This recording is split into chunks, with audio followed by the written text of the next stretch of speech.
Discover monkey sugarcane, also called Costus afa. This is a plant native to West and tropical Africa, and aside calling it monkey sugarcane, most people call it bush cane or ginger lily. It is quite different from this regular type of sugarcane. It is a tall perennial herb used in traditional medicine and in socio-cultural practices such as wrapping food. Do you know that some people call it African spiral ginger?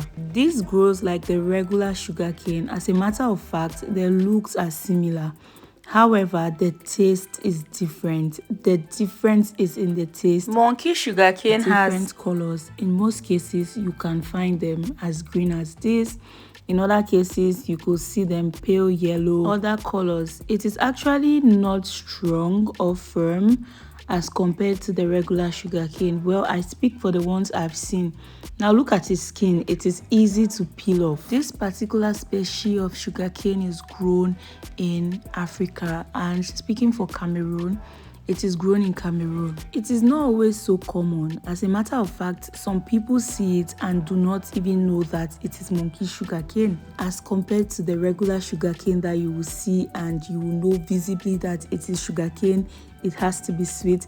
This one is not sweet. This sugarcane is sour. In local parlance, let's say in pidgin, Cameroonian pidgin, some people will say, oh, this thing is slap.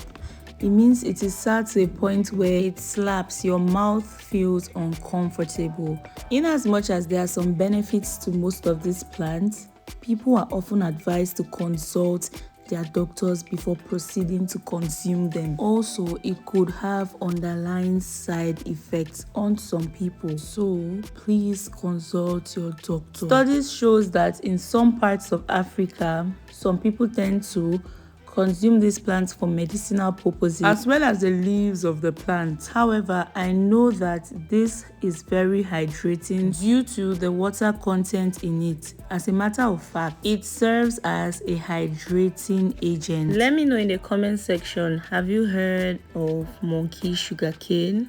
Do you know about it? What do you know about it? Let me know. Surprisingly, I have never seen the head of monkey sugarcane. Never at all. Most times I get to see it in this state. It is extremely juicy when fresh. However, when it starts to dry up, it shrinks and the water content in it drops. In Cameroon, you might find some people chewing it randomly. For example, my mother tends to chew it randomly. Always make sure to consult your doctor before consuming it. Thank you so much for watching, and I'll definitely see you in my next video.